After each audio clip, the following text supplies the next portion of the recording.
Welcome back students, welcome to the video series of Vivekanand Public School. We are here again with the part 2 of A Triumph of Surgery chapter from class 10th. इसके पहले part में हमने देखा कि ये story a Triumph of surgery किस तरह surgery की जीत के बारे में है और ये सर्जरी किसकी है या किसका इसमें इलाज किया जाता है, एक डॉग का।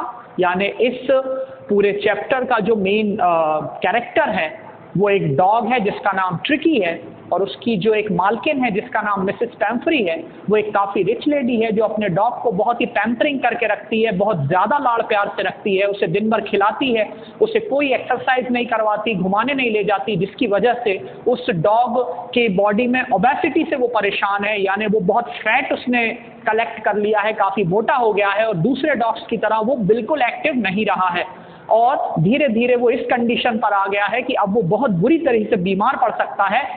और इस चैप्टर का, इस कहानी का नरेटर जो कि एक सर्जन है, एक डॉक्टर है जिसका नाम मिस्टर हैरियट है, वो मिसेस पैम्फ्री को सजेस्ट करता है कि कुछ दिनों के लिए, लगभग 15 दिन के लिए इस डॉग को मेरे पास हॉस्पिटल में यानी सर्जरी में छोड़ दिया जाए। मैं इसको 15 दिन अच्छे से ट्रीट करूंगा और इसे स्वस्थ बना दूंगा, एक्टिव कर दूंगा और इसका ध्यान अब मैं रखूंगा। इसके पहले भी डॉक्टर मिसेस पैम्फ्री को उसको एक्टिव और स्वस्थ रखने के लिए कई एडवाइस कर चुका है, पर मिसेस पैम्फ्री उस पर बिल्कुल ध्यान नहीं दे पाती है, जिसकी वजह से उस डॉग की तबीयत और ज़्यादा खराब हो गई है। अब हम आगे पढ़ते हैं।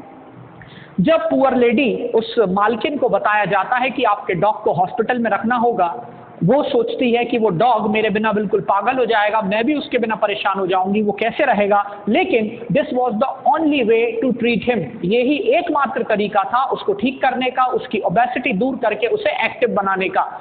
अब फाइनली डॉक्टर उसे कार में लेकर निकलता है, डॉग को ब्लैंकेट में रैप कर देता है और पूरा स्टाफ जो है मिसेस पैम्फ्री के घर का, जो उस डॉग की देखरेख करता था, यहाँ से वहाँ भाग रहा है उस डॉग की सारी आराम की चीज़ों को डॉक्टर को देने के लिए, ताकि उसे घर की कमी महसूस ना हो। जबकि इन्हीं वजहों से वो डॉग इनएक्टिव हो गया है और काफ़ी मोटा हो गया है, उसने बहुत फैट जमा कर लिया है।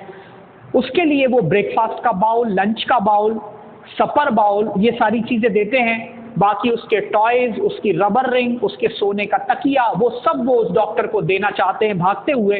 और जब डॉक्टर आगे निकल जाता है अपनी कार में, तो बाकी पीछे खड़ी हुई उसका स्टाफ जो है और मिसेस पैम्फ्री खुद बहुत जोर से रोने लगते हैं। डॉक्टर उन्हें पलट के देखता है और जाते जाते भी मिसेस पैम्फ्री उस डॉग का जो कोट है पहनने का, उसे कार की खिड़की में से अंदर डॉक्टर की तरफ फेंकती हैं और ताकि उसे डॉक्टर वो कोट को यूज कर सके, पहना सके, और बहुत दुखी हो जाती है।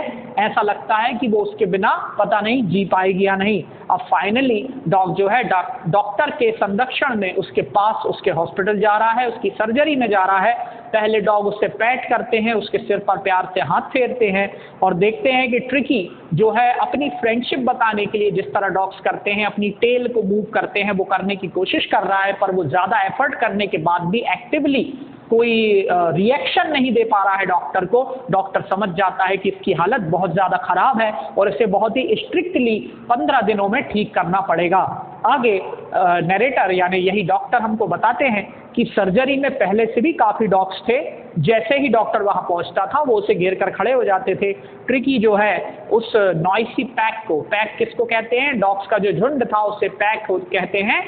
अलग अलग झुंडों को अलग अलग शब्दों से कहा जाता है। जैसे चाबियों का गुच्छा बंच ऑफ कीज कहलाता है, पेड़ों का झुंड जो होता है वो ग्रोव ऑफ ट्रीज कहलाता है। इसी तरह जो भेड़िए या डॉग्स वगैरह होते हैं, इनका जो ग्रुप होता है उसे पैक ऑफ वॉल्व्स या पैक ऑफ डॉग्स कहते हैं। तो बाकी जो पैक ऑफ डॉग्स था वो जो है डॉक्टर को देखते ही उसे घेर के खड़ा हो जाता है। सारे डॉग्स उस नए आए हुए मेहमान को स्निफ करते हैं, सूंघ कर पहचानने की कोशिश करते हैं, उससे दोस्ती बनाने की कोशिश करते हैं, पर जब वो कोई एक्टिव रिएक्शन नहीं दे पाता तो वो उसे एक ऑब्जेक्ट की तरह इग्नोर कर देते हैं और छोड़कर आगे चले जाते हैं। अगले पैराग्राफ में हम देखते हैं कि डॉक्टर जो है उसके लिए एक वार्म लूज बेड बनाता है उसके सोने के लिए, जहां पर दूसरे डॉग्स सोते हैं। 2 दिन तक वो उस पर बहुत नजर रखता है, उसे सिर्फ पानी देता है, खाना बिल्कुल नहीं देता है। और सेकेंड डे जब वो थोड़ा सा एक्टिव दिखाई देता है, वो कुछ करने का कोशिश करता है और अपनी सराउंडिंग्स के लिए आवाज़ निकालता है, कुछ पहचानने की कोशिश करता है। तीसरे दिन वो दूसरे डॉग्स की आवाज़ सुनकर विम्पर करता है, आवाज़ निकालने की कोशिश करता है, यानी उनके पास जाकर खेलने कूदने की इच्छा जताता है। हालांकि अभी वो इतना स्ट्रांग नहीं है कि बाकी डॉग्स की तरह एक्टिवली प्ले कर सके या उनके खेल में पार्टिसिपेट कर सके। आगे वो कहता है, जब मैंने डोर को खोला, ट्रिकी जो था किसी तरह लड़खड़ाता हुआ, खिंचता हुआ आगे की तरफ आया और उसे एक दूसरे डॉग ने उसको घेर लिया, कवर कर लिया, जिसका नाम जो था, जो कि एक ग्रे हाउंड डॉग था। आप जानते हैं डॉग्स की बहुत स्पीसीज होती हैं जिसमें से ग्रे हाउंड होता है। बाकी सारे फ्रेंड्स जो डॉग के साथ खेलने की कोशिश कर रहे थे, उसे इंस्पेक्ट कर रहे थे।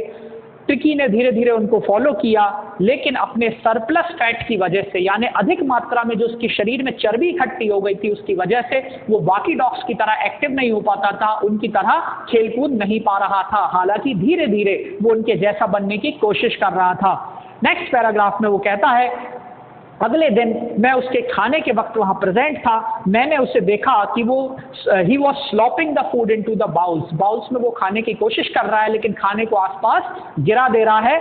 और बाकी सारे डॉग्स बहुत ही हाई स्पीड से खाते हैं, क्योंकि डॉग्स की आदत होती है अगर खुद के बाउल का खाना खत्म हो जाए तो वो दूसरे बाउल में से खाने लगते हैं। इसलिए डॉग्स अपने अपने हिस्से का खाना अपने अपने बाउल में से बहुत जल्दी जल्दी खत्म कर रहे हैं, जबकि वो जो डॉग ट्रिकी है, जिसको डॉक्टर ठीक करने के लिए लाया है, वो जल्दी से ऐसा नहीं कर पा रहा है।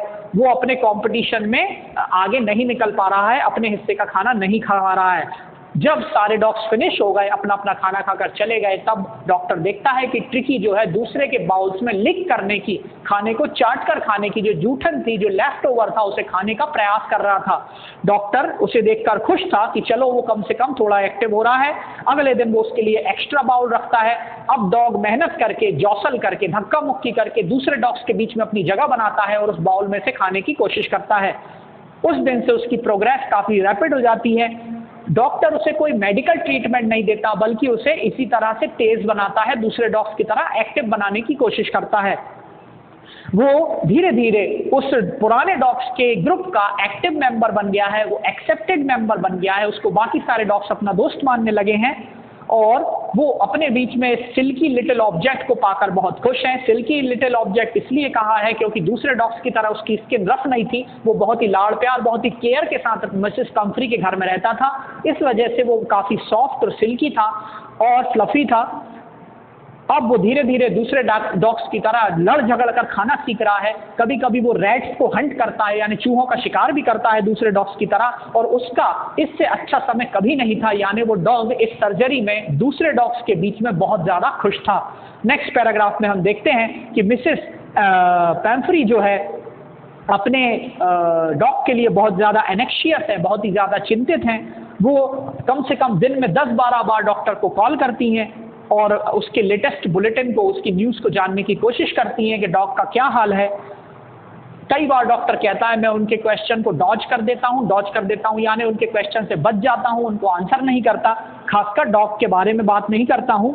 बस मैं उन्हें यही बताता हूँ कि dog is out of danger, अब डॉग खतरे से बाहर है, एंड कन्वल्सिंग रैपिडली। मैंने जब कन्वल्सिंग वर्ड का यूज़ किया, डॉक्टर कहता है, तो इससे मिसेस पैम्फ्री कुछ अलग ही रिएक्ट करने लगी। उन्हें लगा कि डॉग दुबला हो रहा है, कमज़ोर हो रहा है, तो वो अगले दिन से रोज़ लगभग 12 एग्स उसके लिए भेजती थी, 12 अंडे सुबह और 12 अंडे शाम को, ताकि डॉग फिर से, इससे पता चलता है डॉक्टर को कि क्यों उस डॉग को मिसेस पैम्फ्री के घर में क्यों उसने इतनी फैट इकट्ठी कर ली, क्योंकि मिसेस पैम्फ्री उसका ज़रूरत से ज़्यादा ख्याल रखती थी और उसे एक्टिव नहीं बनने देती थी। लेकिन डॉक्टर ने अपने अंडर ऑब्जर्वेशन उसको रखा और उसको वो ठीक कर रहे थे। आगे वो कहता है कि अंडों के अलावा वाइन के बॉटल्स भी वहाँ पे पहुँचाती हैं, ताकि डॉग को पिलाई जा सके थोड़ी थोड़ी मात्रा में, ताकि उसका ब्लड लेवल अच्छा रहे, उसको ब्लड बने। जबकि डॉक्टर जानता था कि उसे खाने की नहीं बल्कि एक्टिव होने की ज़रूरत है, एक्सरसाइज की ज़रूरत है। वो उसे कोई मेडिसिन भी नहीं दे रहा था, बस उसे इन्हीं छोटी छोटी एक्टिविटीज़ के थ्रू तेज़ कर रहा था, स्ट्रॉन्ग बना रहा था। वो कहता है ट्रिकी के ब्लड को एनरिच करने के लिए वो वाइन भेजती थी, पर वो हम यूज़ करते थे, यानी डॉक्टर उस अंडों को यानी एग्स को भी डॉग को नहीं देते थे, ना ही उस वाइन को, बल्कि वो कहते थे कि खाने के पहले और बाद में हमारे लिए वो एक सेलिब्रेशन या ओकेजन बन गया था। और We could hardly believe it when the brandy came to put a final age on Tricky's constitution. For a few nights, the fine spirit was rolled around, inhaled and reverently drunk. These were days of deep content. वो overall ये बताते हैं कि वो हम उन चीज़ों का जो मिसेस पैम्फ्री डॉग के लिए भेज रही थी उसका आनंद हम लोग ले रहे थे, और डॉग पर वो बराबर नज़र रखे हुए था, उसको ठीक करने की कोशिश कर रहा था। वो काफ़ी पहले दिनों से इम्प्रूव था और उसे हमने थोड़ा सा एग देना शुरू किया, एक एक दो दो से स्टार्ट किया, उस तरह नहीं जिस तरह मिस्टर पैम्फ्री देती थी कि सुबह लगभग 10-12 अंडे और शाम को 10-12 अंडे और बीच बीच में भी खाना दिया करती थी, जिसकी वजह से फैट इकट्ठा हो गया था। पर डॉक्टर उसे बहुत ही धीरे धीरे उसकी डाइट को बढ़ा रहा था और कंट्रोल करे हुए था। आगे वो कहता है कि it was a temptation to keep tricky as a permanent guest, मगर डॉक्टर कहता है कि हमको भी थोड़ा लालच था, जब वो ट्रिकी के लिए चीज़ों को खाने के लिए भेजती थी तो हमारा भी एक लालच बन गया, क्योंकि वो चीज़ें हम यूज़ करते थे, वाइन और अंडे और दूसरी सारी चीज़ें जो वो खाने के लिए भेजती थी उसे हम यूज़ करते थे, इसलिए हम चाहते थे कि कुछ और दिनों ट्रिकी हमारे यहाँ गेस्ट के तौर पर रहे। इस तरह डॉग का ट्रीटमेंट वो जारी रखे हुए था। नेक्स्ट वीडियो में हम समझेंगे कि किस तरह वो डॉग वहाँ पे सर्जरी में कितने दिनों तक रहता है, उसकी हेल्थ में क्या इंप्रूवमेंट होता है, मिसेस पैम्फ्री का उसके ठीक हो जाने पर क्या रिएक्शन होता है, वो ठीक होता है या नहीं, इसके बारे में हम इसी के नेक्स्ट पार्ट 3 में समझेंगे। Till then, thank you very much.